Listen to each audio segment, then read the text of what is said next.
Bismillahirrahmanirrahim. Assalamualaikum warahmatullahi wabarakatuh. Kami mahasiswa dari Fakultas Hukum dan Prodi Ilmu Hukum Universitas Jambi. Kami membuat video ini untuk menyelesaikan UTS di mata kuliah Pengantar Hukum Indonesia dengan dosen pengampu yaitu Bapak Ageng Triganda Sayuti, SH MKN. Kelompok kami terdiri dari 3 orang anggota yang masing-masing bekerja sama dalam memenuhi tugas UTS ini. Sebelum masuk ke inti video ini, izinkan kami untuk memperkenalkan diri terlebih dahulu. Saya Muhammad Rafi Hairudin dengan nomor B1A121382. Kemudian ada teman saya Mesya Dwirara dengan nomor B1A121419 dan juga Moindra Ahmadani dengan nomor B1A1211398. Baiklah, sekian perkenalan dari kelompok kami. Kami ucapkan terima kasih. Selamat menikmati dan menilai video dari kelompok kami. Wassalamualaikum warahmatullahi wabarakatuh. Baiklah, kita masuk soal yang pertama.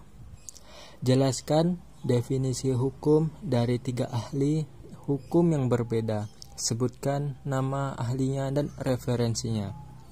Dan sebutkan sumbernya harus dari buku Pengantar Hukum Indonesia.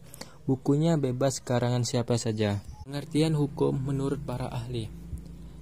Yang pertama, ada pengertian menurut JCT Simorangkir dan Werjono Sastro Pranoto dalam buku yang berjudul Pelajaran Hukum Indonesia.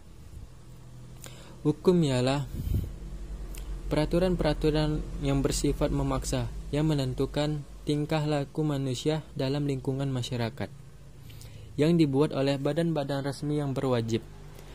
Pelanggaran mana terhadap peraturan-peraturan tadi mengakibatkan diambilnya tindakan, yaitu dengan hukuman tertentu. Yang kedua ada Leon Duguet. Pada tahun 1859 sampai 1928 dalam bukunya menyatakan bahwa hukum ialah aturan tingkah laku para anggota masyarakat. Aturan yang ada penggunaannya pada saat tertentu diindahkan oleh suatu masyarakat sebagai jaminan bagi kepentingan bersama dan jika dilanggar menimbulkan reaksi bersama terhadap orang yang melakukan pelanggaran itu.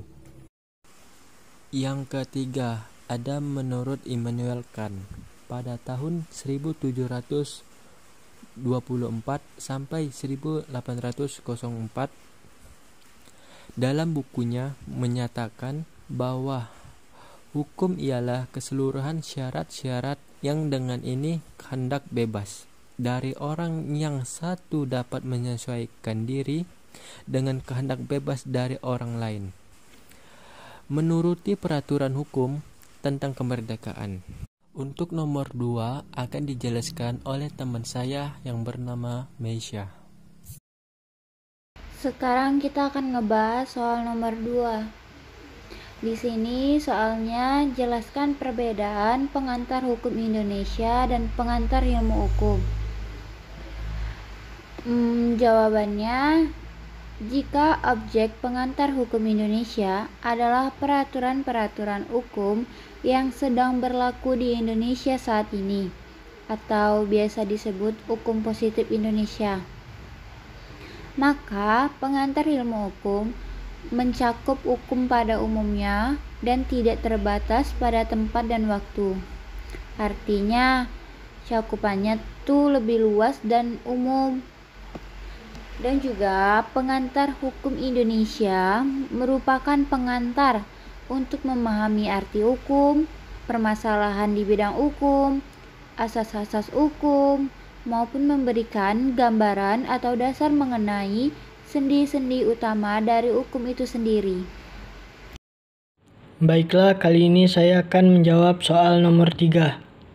Dalam PHI terdapat klasifikasi hukum. Jelaskan apakah hukum perdata termasuk dalam klasifikasi hukum privat atau publik. Jelaskan alasannya. Hukum perdata termasuk ke dalam ranah hukum privat, karena hukum privat adalah hukum yang mengatur kepentingan antar individu. Oleh karena itu, akibat dari ketentuan-ketentuan dalam hukum perdata tidak berakibat langsung terhadap kepentingan umum dan hanya berdampak langsung pada pihak-pihak yang terlibat, seperti halnya hukum pidana-pidana. Hukum perdata juga terbagi menjadi dua, yaitu hukum perdata material dan hukum perdata formal, di mana hukum perdata material merupakan hukum yang berisi ketentuan-ketentuan yang mengatur kepentingan perseorangan, seperti hukum perorangan, personreh, hukum keluarga, familiarreh, hukum kekayaan atau hukum yang mengatur kebendaan, vermogensreh, dan hukum waris, erfeh. Sekian dari saya, terima kasih. Dalam hukum dikenal dengan kodifikasi hukum. Jelaskan apa yang dimaksud dengan kodifikasi hukum. Apakah dalam hukum perdata Indonesia ada kode verifikasi hukum? Jika ada, jelaskan. Kodifikasi hukum ialah pembukaan jenis-jenis hukum dalam kitab undang-undang secara sistematis dan lengkap. Menurut bentuknya, kodifikasi hukum dibedakan menjadi dua macam, yaitu yang pertama, ada hukum tertulis. Hukum tertulis yaitu hukum yang dicantumkan dalam berbagai peraturan.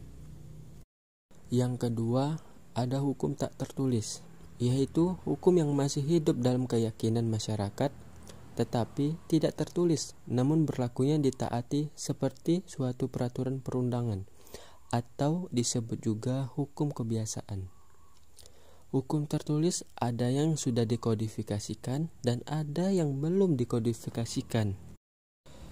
Inilah unsur-unsur kodifikasi. Yang pertama, jenis-jenis hukum tertentu, misalnya hukum perdata. Yang kedua, sistematis. Yang ketiga, lengkap. Apa saja yang diperoleh dari tujuan kodifikasi hukum? Yang pertama, kepastian hukum. Yang kedua, penyederhanaan hukum. Yang ketiga, kesatuan hukum. Ada beberapa contoh kodifikasi hukum di Indonesia. Yang pertama, Kitab Undang-Undang Hukum Sipil. Yang kedua, Kitab Undang-Undang Hukum Dagang. Yang ketiga, Kitab Undang-Undang Hukum Pidana. Yang keempat, Kitab Undang-Undang Hukum Acara Pidana.